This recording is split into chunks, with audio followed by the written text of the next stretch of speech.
이 세상은 아담이 타락한 이후에 세상은 한마디로 진실과 거짓의 싸움터가 되고 말았습니다. 그래서 우리가 보고 듣는 여러 사건과 사람들의 관계 속에 또 여러 가지 일들 속에는 항상 이런 거짓과 진실이 혼재해 있습니다.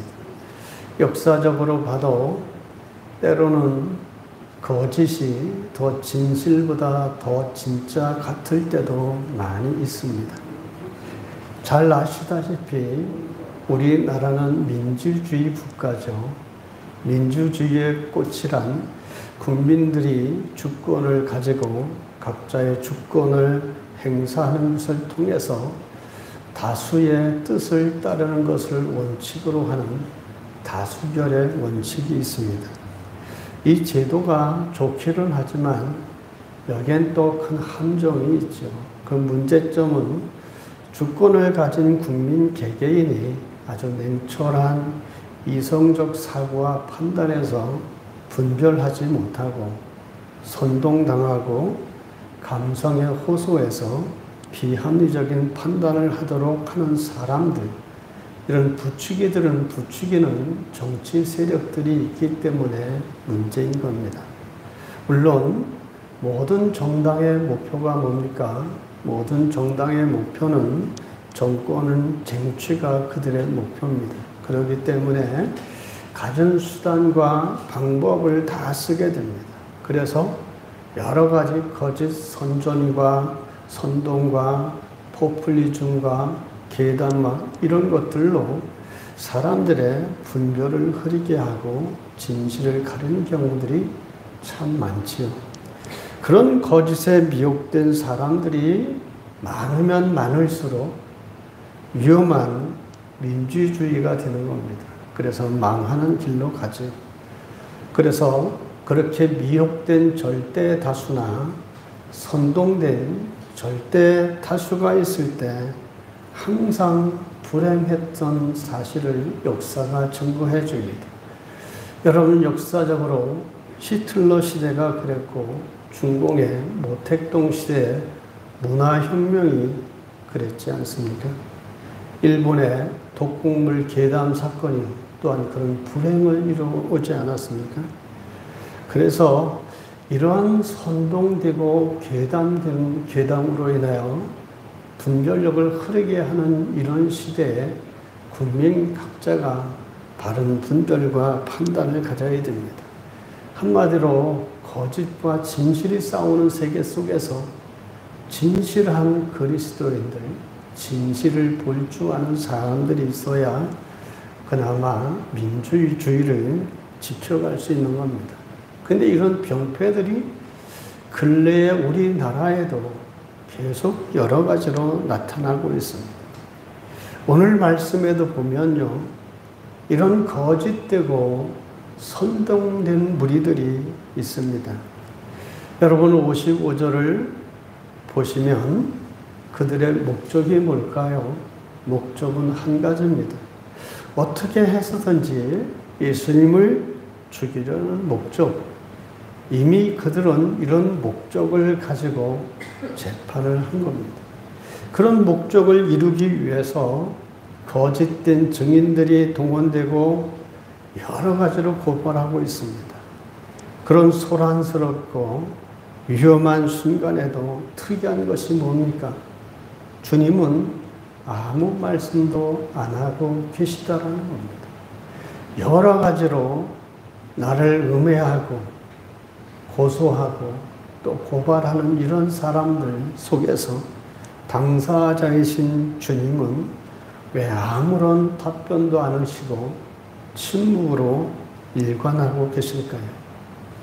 여기에 주님이 침묵으로 일관하시는 이유가 있습니다. 주님은 이런 우리에게 불의와 거짓을 이기는 진정한 힘이 무엇인가, 이것을 주님이 침묵으로 우리에게 깨우쳐 주십니다. 대제사장들이나 당시의 종교의 지도자들은 그들이 뭘 하는 사람들입니까? 하나님의 뜻을 전하고 율법을 바르게 적용하고 사람들을 바른 길로 이끌어야 되는 사람들이 이 사람들입니다. 근데 이 사람들은 지금 주님을 죽이기 위해서, 의로우신 주님을 죽이기 위해서 거짓 증인들을 동원했습니다. 근데 동원된 거짓 증인들을 보십시오. 성경에 뭐라고 말합니까? 그들의 말이 다 일치하지 않더라. 서로 다 다른 겁니다. 증인들의 말이 다 다르다는 얘기는 뭘 말합니까? 그 증언들이 다 거짓되다는 것을 말해주고 있습니다. 여러분, 증언이란 참 중요합니다. 심판받는 한 사람의 인생이 좌우되는 것이 중요한 증언입니다. 재판정에서 한 사람의 진실한 증언을 통해서 그 사람이 정당하게 또 공정하게 판단받을 수도 있고, 잘못된 증언으로 인해서 한 인생이 망칠 수도 있는 겁니다. 이 증언이 그렇게 중요하죠. 그래서 이런 증언에 대해서 하나님은 성경을 통해서 거짓된 증언에 대해서 아주 엄하게 금하셨습니다. 여러분이 잘 아는 우리 10계명에도 있죠. 9계명에도 보면 거짓 증거하지 말라. 신명기 19장 18절에도 보면 거짓 증거가 이스라엘에서 제거해야 될 악이다. 다시 말하면 우리 그리스도인들 속에서는 이 거짓된 증거가 있어서는 안 된다라는 겁니다. 잠언 6장 6절로 19절에도 보면 여호와께서 미워하시는 것 7가지가 나옵니다. 하나님이 미워하시는 것, 하나님이 미워하는 짓을 하면 안 되겠지요. 그런 7가지 중에 하나가 바로 거짓 증언입니다. 이렇게 하나님이 엄히 금하신 것을 당시의 종교 지도자들, 대제사장이라고 하는 사람들, 서기관들, 율법사들, 장로들, 이 사람들이 오직 예수 그리스도 한 분을 죽이시기 위해서 하나님이 엄히 금하신 말씀까지 어겨가면서 거짓 증인들을 동원하고 있습니다. 여러분, 이 거짓말하는 무리를 보면서 여러분은 뭘 보십니까? 바로 사단의 역사라는 겁니다. 왜 사단의 역사일까요? 여러분, 거짓말은요, 어디서부터 시작됐습니까? 하나님은 거짓말을 하시지 않습니다. 거짓말의 원조는 바로 사단입니다. 사단이 거짓말로 사람들을 현혹시켜서 타락시켰죠. 그래서 주님이 요한복음 8장 44절에 이렇게 말씀하셨습니다. 너희는 너희 아비 마귀에게서 났으니 진리에 서지 못하고 거짓을 말할 때마다 제 것으로 말하나니 이는 그가 거짓말쟁이요 거짓의 아비가 되었습니다. 그래서 거짓말을 밥 먹듯이 하는, 양심의 가책도 없이 하는 사람은 마귀 사단의 앞잡이 노릇을 하는 겁니다. 개척을 하면서 참 많은 사람들을 만나게 됐습니다. 많은 사람들을 보게 되었죠. 금방 거짓말이 탄로 날 것을 금방 뻥을 치고 거짓말하는 사람도 있습니다. 참 여러 사람을 봅니다. 그 심령에 뭐가 들어있어서 그럴까요? 거짓말하는 영이 있어서 그렇습니다. 그렇기 때문에 우리 그리스도인들은 하나님이 이런 것을 싫어하시기 때문에 그리스도인이 세상에서 살아가는 삶의 태도는 아주 분명하고 명확합니다. 주님도 우리에게 그런 삶을 요구하십니다.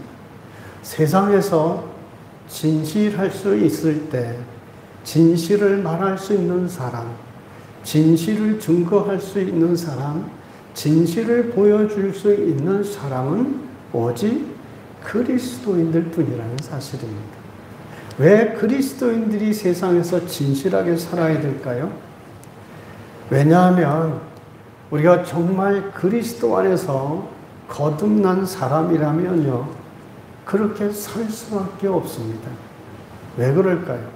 그것은 우리를 지으신 우리 하나님이 거짓말을 모르시는 분이고, 그 하나님을 닮아서 그리스도인은 진실해야 되죠. 그러면 이 사람이 그리스도인이 정말 진실한 사람이다, 이런 증거를 삼을 수 있는 것이 뭘까요?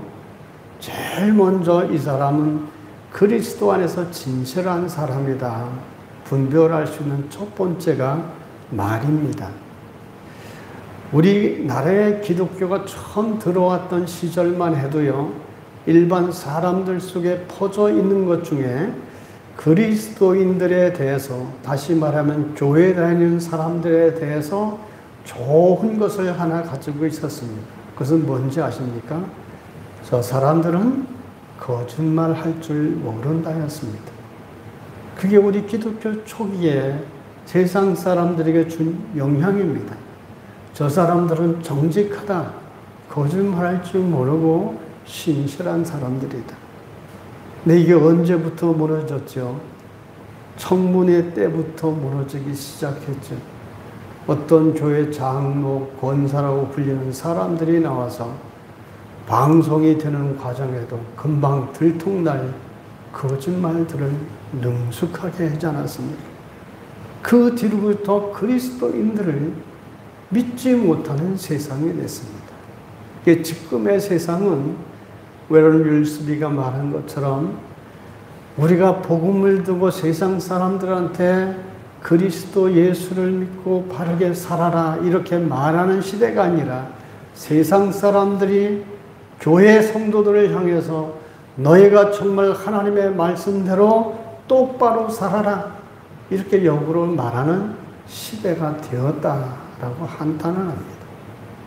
여러분, 그리스도인 어떤 경우라도요 진실해야 됩니다.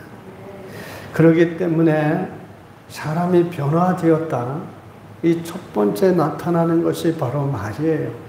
진실한 말입니다. 바울 사도도 새 사람의 첫 번째 요소가 바로 진실을 말하는 사람이 첫 번째 요소다, 이렇게 에베소서 4장 25절에서 증거합니다. 그러면 왜 진실한, 즉 새 사람이 되었다라는 증거가 진실한 말이 첫 번째 요소이겠습니까? 여러분, 말이란 하나의 표현 수단이죠.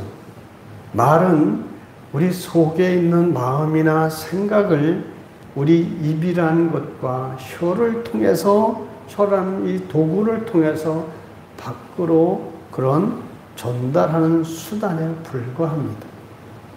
그렇기 때문에 우리 속에 있는 생각, 속 사람이 새로워진 사람, 진실한 사람이라면 그 속에서 나오는 말이 진실할 수밖에 없죠. 속에 거짓이 가득하고 악독이 가득하고 음흉한 것이 들어있는 사람은 말이 진실할 수가 없는 겁니다. 그래서 상대방의 말을 듣다 보면 우리는 그 사람이 어느 정도인지를 분간할 수가 있습니다. 또한 우리 그리스도인들은요, 말이 진실할 뿐만이 아니라 더 나아가서 뭘 해야 되죠? 덕을 세울 수 있는 말들을 많이 해야 됩니다. 용기를 주고 또 희망을 주고 다독여주고 품어주고 이럴 수 있는 이 포용력 있는 언어 활동들을 해야 됩니다. 교회에 유익을 끼치라고 하지 않았습니까? 이런 언어 생활, 덕을 세울 수 있는 언어 생활을 많이 하라고 에베소서 4장 29절에서 강조합니다. 그래서 그러기 때문에 잠언이나 디모데 전서에서 쓸데없는 말을 많이 하고 다니는 사람들을 뭐라고 하는지 아십니까? 어리석은 사람이라고 말합니다. 쓸데없는 말을 하는 사람들. 주님도 이 언어 생활에 대해서 우리에게 경고하신 말씀이 있습니다. 마태복음 12장 36절에 내가 너희에게 이르노니 사람이 무슨 무익한 말을 하든지 심판날에 이에 대하여 신문을 받으리니. 무익한 말이 얼마나 무서운 일인가, 이것을 주님이 경계하셨습니다.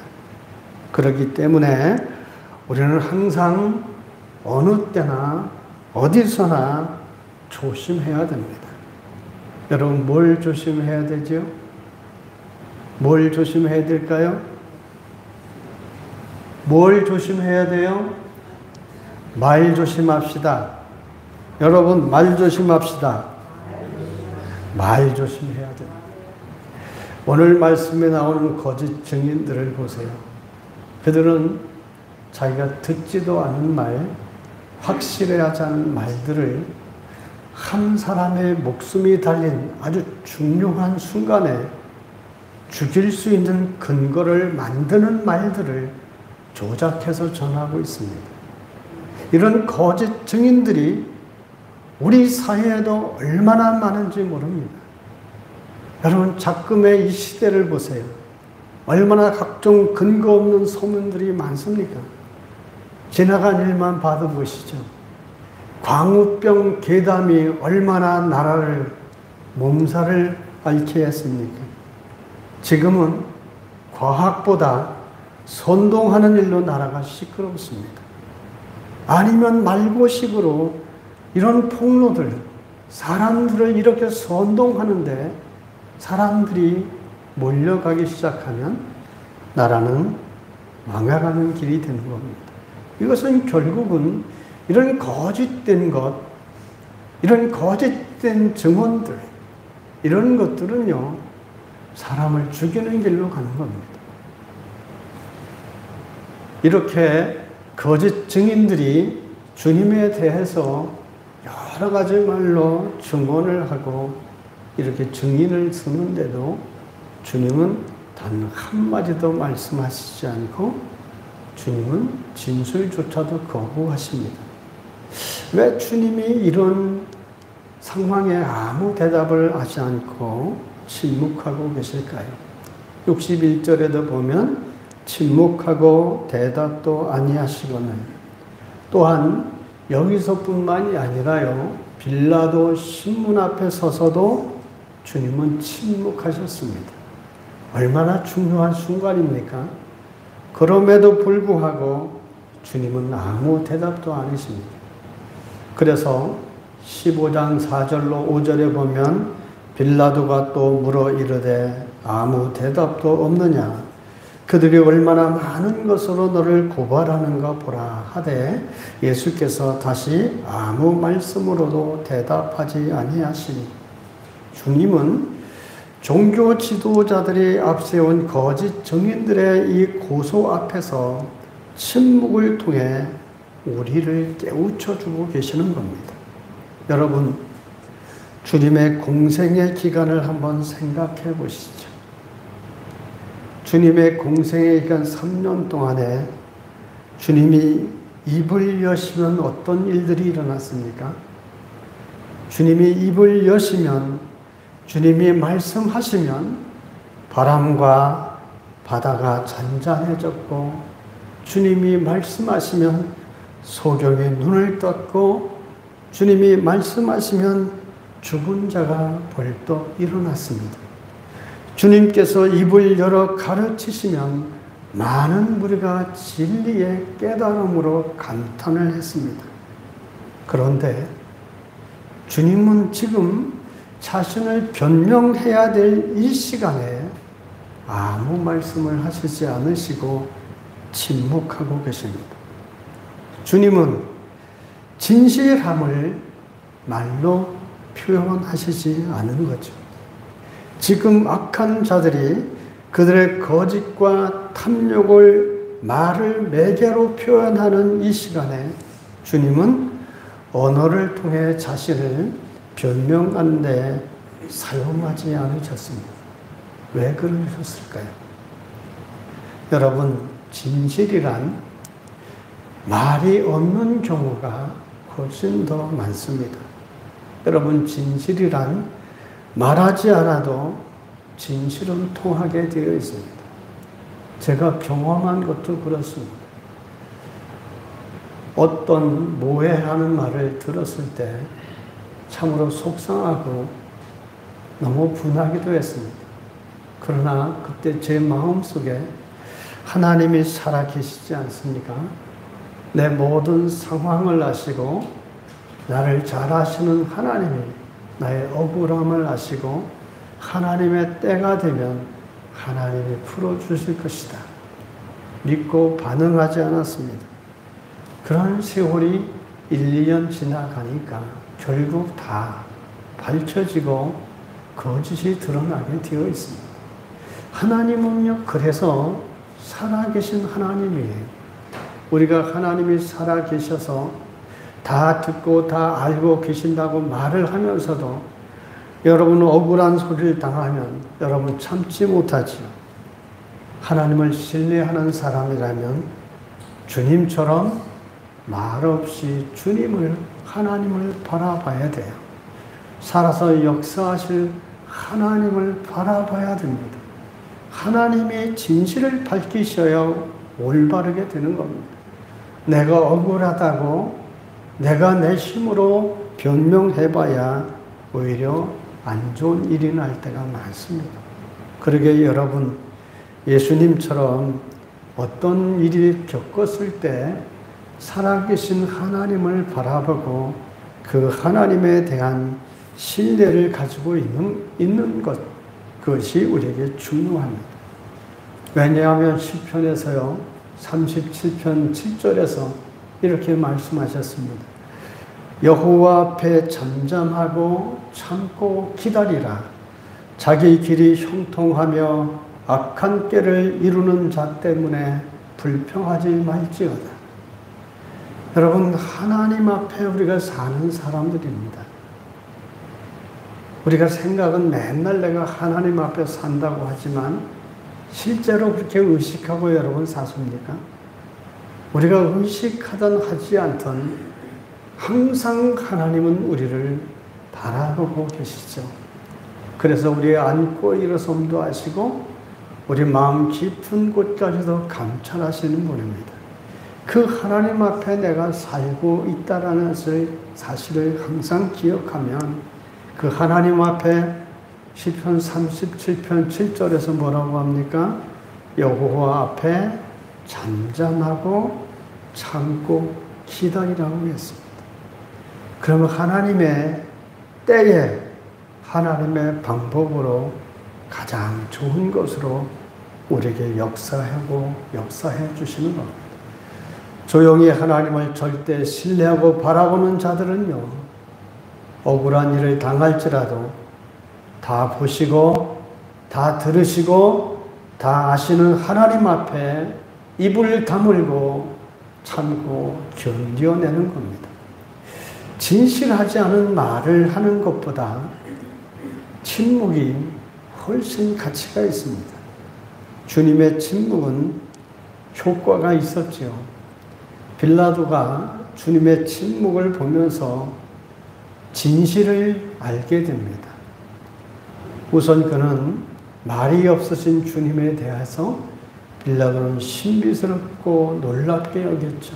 지금까지 여러 재판을 해오면서 자기에게 불리한 증언들이 마구 올라오는데도 아무 말이 없으신 예수님 때문에 놀랐던 겁니다. 그래서 15장 5절에 보면 이렇게 말씀합니다. 예수께서 다시 아무 말씀으로 대답하지 아니하시니 빌라도가 놀랍게 여기더라. 주님의 침묵을 보면서 빌라도는 오히려 놀라운 무게를 느끼죠. 놀라운 권위를 느꼈을 겁니다. 지금까지 그가 보지 못했던 인상적인 모습이 아니겠습니까? 많은 죄인들을 신문했던 총독은 지금까지 보지 못했던 이 신비함에 놀랐던 겁니다. 이렇게 침묵하신 주님에 대한 빌라도의 최종 판단이 무엇일까요? 15장 10절에 보면 이렇게 말씀합니다. 이는 그가 대제사장들이 시기로 예수를 넘겨준 줄 알미더라. 또 14절에 빌라도가 이르되 어쩌미냐 무슨 악한 일을 하였느냐. 빌라도는 예수님이 침묵으로 일관하시는 것을 통해서 주님이 죄가 없다는 사실을 알았던 겁니다. 이처럼 진실은 말하지 않아도 통하는 겁니다. 여러분, 진리는 조용하지만 그래서 힘이 있습니다. 그러므로 말 잘하고 말 많은 사람보다 말수가 적고 말이 없는 사람이 훨씬 사람들 속에서도 신뢰가 가는 경우가 많습니다. 우리는 앞에서 큰 소리 치는 사람을 봤죠. 누가 큰 소리 쳤습니까? 예수님의 수제자인 베드로가 큰 소리를 쳤지 않습니까? 내가 죽으면 죽을지라도 내가 그리스도를 버리지 않겠나이다. 큰 소리 쳤던 베드로는 주님을 배반하고 저주까지 했습니다. 근데 여러분, 끝까지 예수님을 따른 사람들이 누군지 아십니까? 아무 소리도 내지 않았던 여인들은 끝까지 주님을 따랐습니다. 말이 아니라 말 없이 주님을 따르는 사람, 말 없는 진실이 이래서 중요한 겁니다. 주님의 침묵은 하나님의 뜻 앞에서 조용히 하나님 아버지만 바라봤기 때문이죠. 결국 하나님 아버지께서 이렇게 침묵하신 하나님 아버지만 바라본 주님을 어떻게 인도하셨습니까? 결국은 승리의 자리로 인도하시지 않았습니까?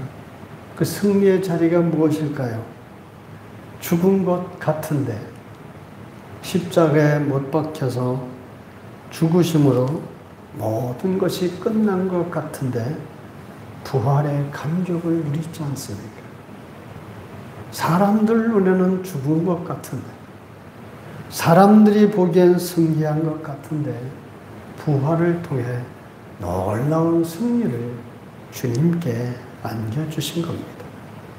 이런 놀라운 역사를 하나님은 이루셨습니다.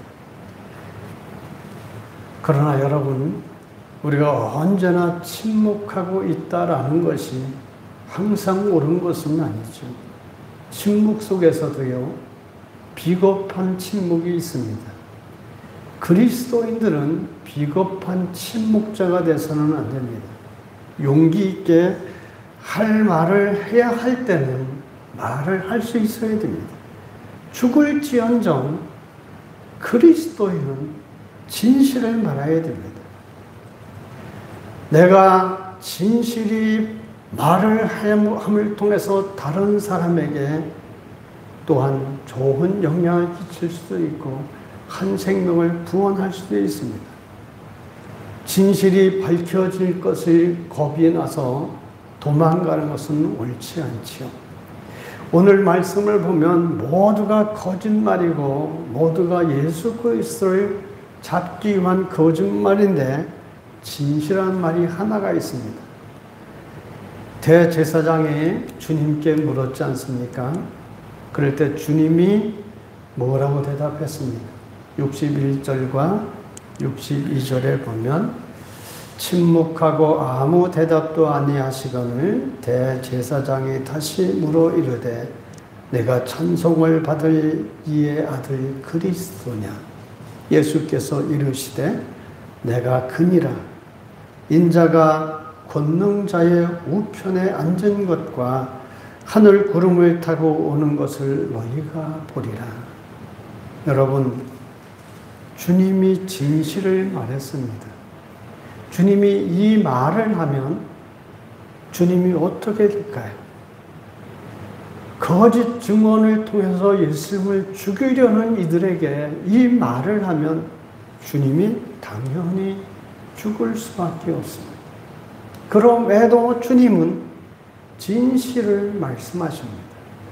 많은 말들 가운데 오늘 진실된 말 한마디, 주님이 내가 바로 그니라.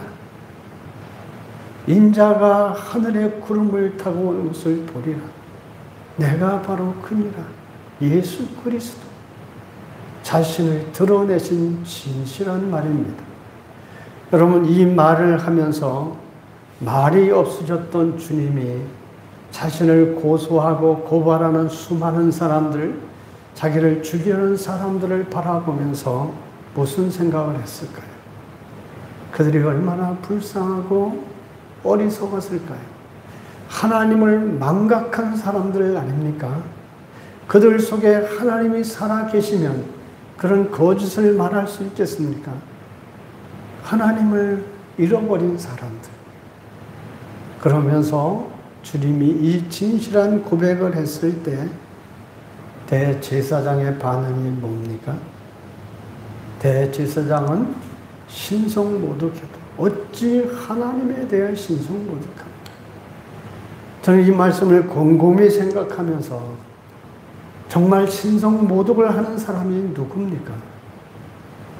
하나님에 대하여 영적으로 죽어있고 갇혀 있어서 눈앞에 계신 분이 누군지 알지 못하고 그 하나님의 아들, 세상을 구원하러 오신 예수 그리스도를 단죄하는 이들이 바로 신성모독을, 그런 죄를 범하고 있는 사람들 아닙니까? 그 대제사장들과 서기관들과 거짓 증언하던 사람들이 지금 이 시간까지 살아있을까요? 다 죽었지 않겠습니까? 이들이 죽었을 때 그 보좌 앞에 앉으신 주님을 바라봤을 때 어땠을까요? 얼마나 놀랍고 자기들이 큰 죄를 저질렀음을 깨달았을 테지만 이미 늦은 거죠.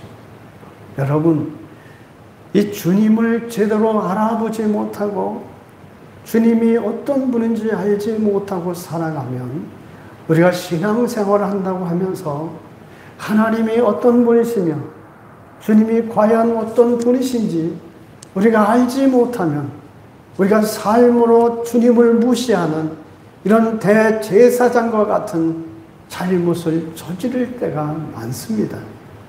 여러분, 내가 믿는 예수님이 어떤 분이신지 우리가 분명히 알아야 되는 겁니다.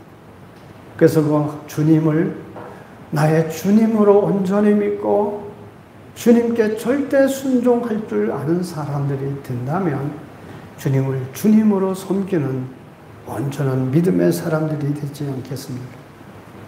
오늘 주님은 죽을지언정 변명하지 않고 자기의 진실을 말씀했습니다.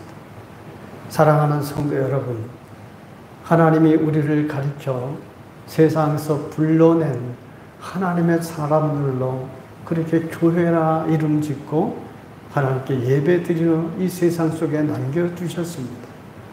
우리를 세상에 남겨주신 이유가 있죠. 우리를 세상에 두신 이유가 뭡니까? 우리 한 사람 한 사람이 하나님의 증인으로 살아가라고 우리를 남겨두신 겁니다. 우리는 하나님의 증인이죠. 거짓 증인이 아닌 생명을 건 진실한 증인이 되어야 됩니다.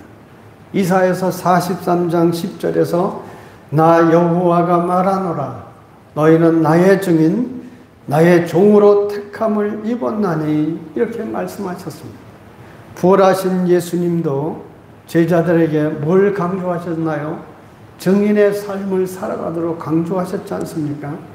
그래서 사도행전 1장 8절에도 보면 오직 성령이 너희에게 임하시면 너희가 권능을 받고 예루살렘과 온 유대와 사마리아와 땅끝까지 이르러 내 증인이 되리라 하시니라.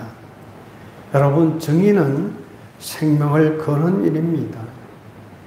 사도행전의 증인은 순교자가 될 각오를 하는 거였죠. 그래서 영어의 순교자라는 이 단어가 그리스어의 증인이라는 단어에서 나왔습니다. 헬라어의 말투스라는 단어에서 영어의 순교자를 뜻하는 말티어가 나온 겁니다. 그래서 당시에 예수 그리스도를 증언하는 증인으로 사는 사람은 생명을 건 그런 증언자였던 겁니다. 순교를 각오하고 주님을 증언했던 겁니다. 여러분, 우리가 예수 그리스도를 믿는 우리가 내가 만난 예수님, 나를 구원해 주신 예수님에 대해서 우린 증언된 삶을 살아야 되지 않습니까? 내가 예수 그리스도를 믿고 어떤 사람이 되었는지 삶으로 보여줘야 되고, 예수님이 왜 이 땅에 오셨는지, 그리고 당신들이 왜 예수를 믿어야 되는지 우리가 증언해야 됩니다. 우리의 가족들부터, 우리 이웃들부터 여러분 증언된 삶을 사십시오.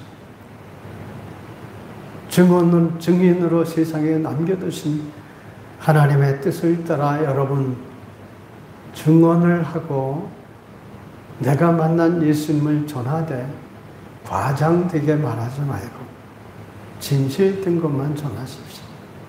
그런 삶을 통해서 세상에 남겨진 그리스도인으로 우리가 입술을 열어 증언할 때마다 하나님 아버지 앞에 영광을 돌리며 천국의 복음이 그들에게 전달되는 증언자로 사셔서 여러분의 가정이 그리스도의 복음으로 하나가 되고 이웃과 하나가 되고 이 나라가 하나님의 복음으로 다시 새롭게 되는 역사가 일어나기를 주의 이름으로 축원합니다. 아멘. 자비로우신 하나님 아버지, 이 진실과 거짓이 혼재해 있는 세상 속에 그리스도인들이 참으로 진실한 증언자로 살아가고 진실된 삶들을 살아가게 해주셔서 세상에 우리를 두신 하나님께 영광을 돌리는 사람들 다 되게 해 주옵소서. 많은 사람들이 진실보다 유익을 구하고 자기에게 도움이 될 만한 것은 거짓도 서슴지 않는 시대입니다. 이런 시대에 참으로 하나님을 알고 믿는 성도들이 진실한 빛으로 세상에 비친 상할과 소금의 역할을 감당하도록 인도해 주시고 그리스도를 만난 증인으로 많은 이들에게 복음을 증거하는 통로로 살아가게 인도해 주옵소서. 소원하옵고 예수님의 이름으로 기도하옵나이다. 아멘. 찬송가 부릅시다. 453장.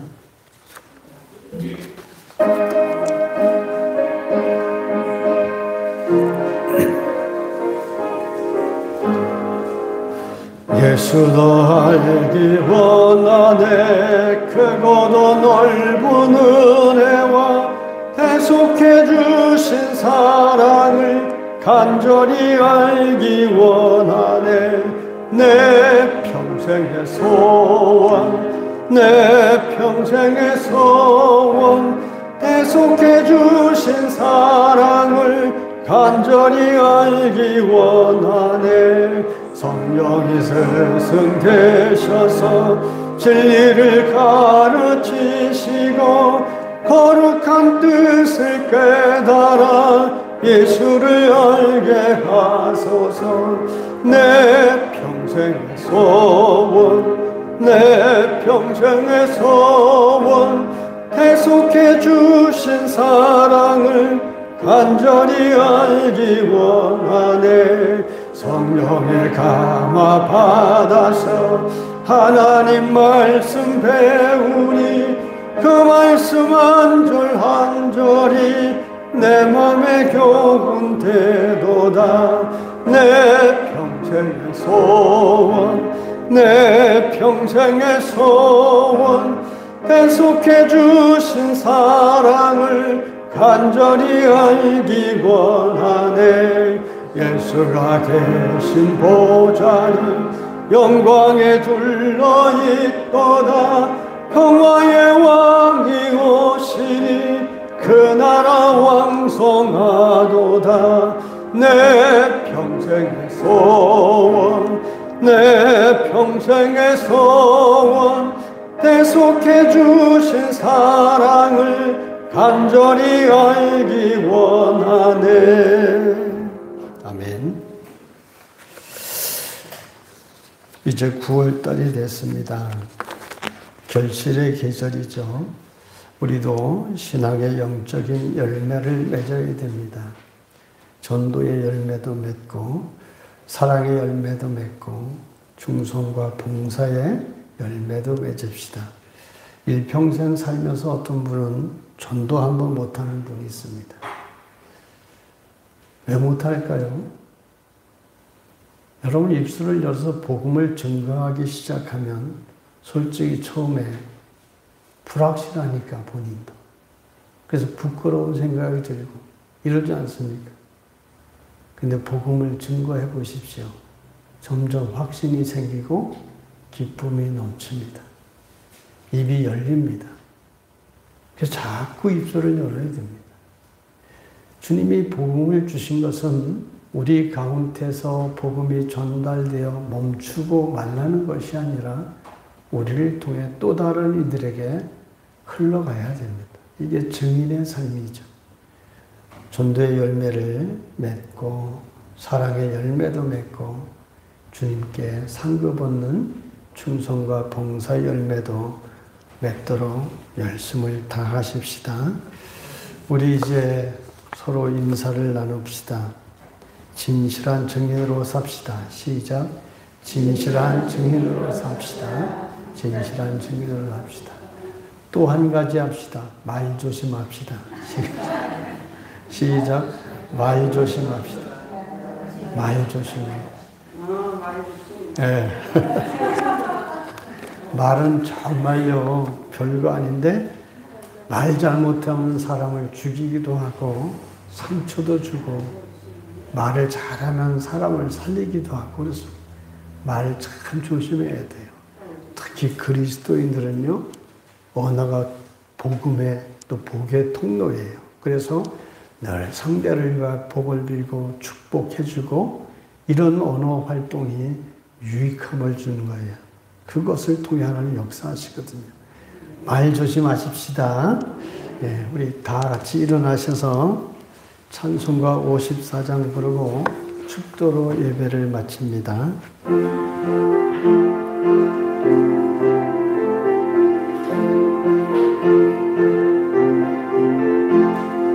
주여 복을 구하오니 편히 가게 하시고 사람마다 주 은혜로 이기도록 하시고 광야 같은 세상에서 항상 인도하소서. 주의 복된 말씀 듣고 무한 감사합니다. 구원받은 주의 성도 열매 맺게 하시며 하나님이 우리 함께 항상 계시옵소서.